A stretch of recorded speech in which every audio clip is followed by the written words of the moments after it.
Hi, I'd like to show you my 2005 Bush Bear 150 that I just finished my restoration.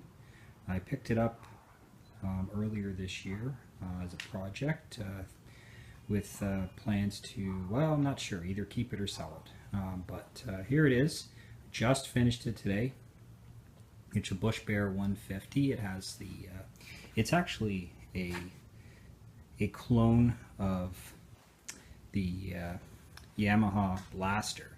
The size is basically identical to the Blaster. In fact, this is actually a Blaster seat that I got picked up used and I recovered, and so you'll see how it fits. It's perfect. It's actually, a lot of the parts are basically almost identical to a Blaster. There's some body trim and such that's different, but for the most part, all size-wise, tires are identical to the Blaster.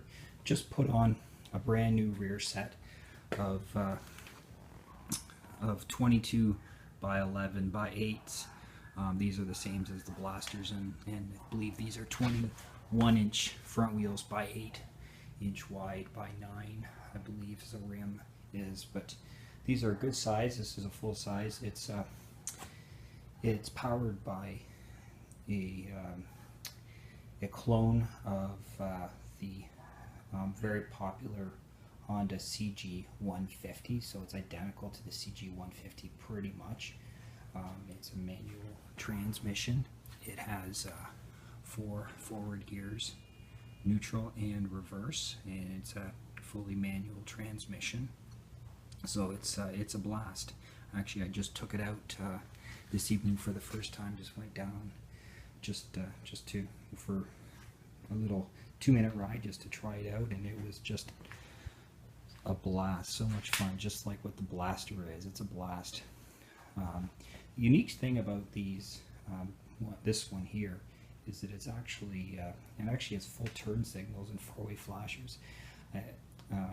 I put brand new turn signals on LEDs.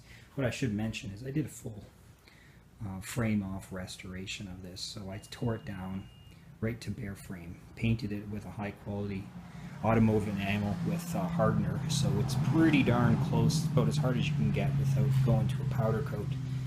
Very high quality paint, resistant to gas and everything, so it's going to last a long time. Here's the original. Tires are original and they're pretty darn good. Look how much tread they have. They're practically new themselves.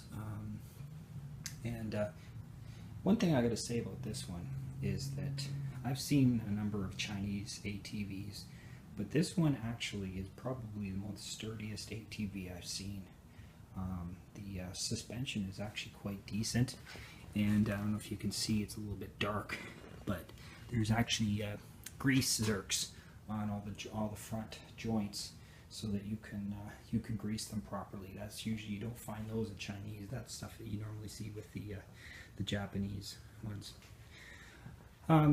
It's a nice setup, just basic speedometer with you can see the turn signals, neutral light, and high beam.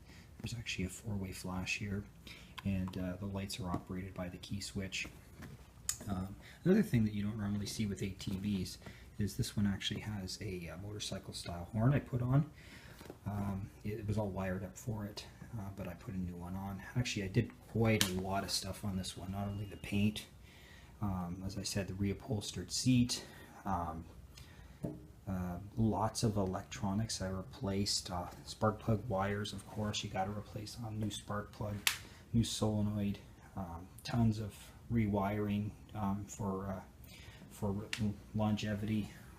Teared everything down, greased it. This actually has a hitch spot, but I never put a ball on it, but I guess you could put a ball on it. I'm not sure if I'd want to tow much with it, because it's just kind of something to have some fun around the fields, but I guess if you really wanted to, you could tow something small. It has high and low beam, which is kind of nice for riding at night, and as I said, we have turn signals, which is pretty cool. It's a lot of fun. I know the horn is pretty darn loud, but so you'll hear you coming. All right, well, I'm just going to start it up and show you how it runs here. So let's turn it on. So we got the neutral light turning on, and just a little click of this should. Very easy starter. I've never had an ATV that started so easily. I put a new carburetor on it, and that really tightened it up. This nice PZ27 type carburetor, which gives it, which lets it really breathe good. And you can see it has a nice idle.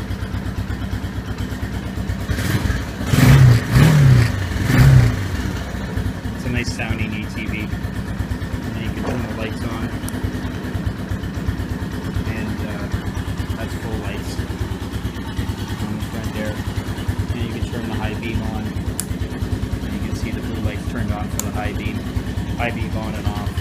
And one thing I did was I swapped out, I put in a new whole light assembly on the back, and I put actually an LED setup for low energy consumption, which is kind of neat. Oh, and one of the coolest things I put on this was I put a really nice battery. I actually had to source it from the States.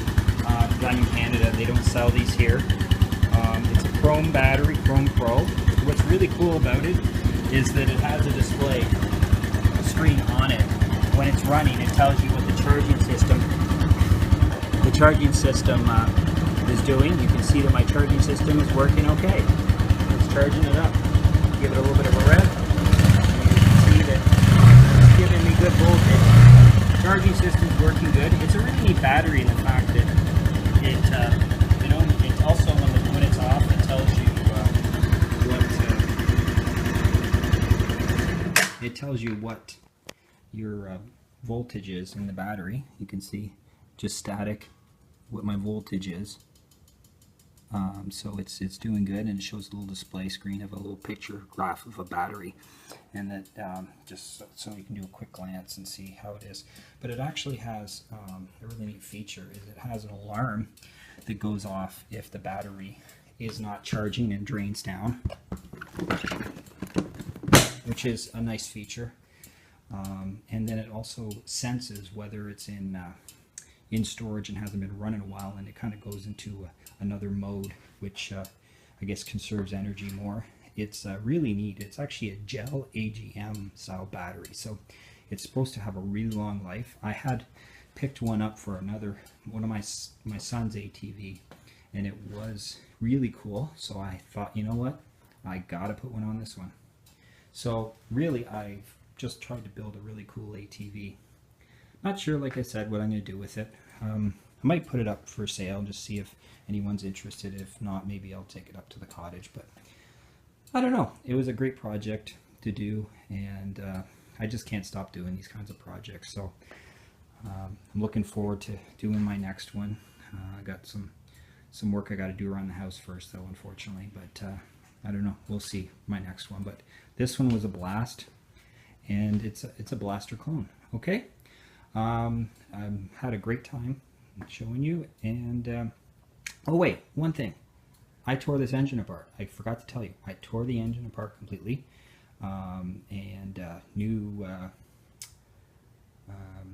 rings, and tore the low end apart as well. Made sure everything looked awesome. It is absolutely spotless inside, and new rings and everything, and glazed brake the cylinder, so it was spotless. So this thing has really nice compression.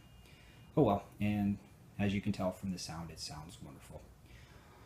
All right, well, I think I've said everything now, but thanks for watching, and have a great day. Bye-bye.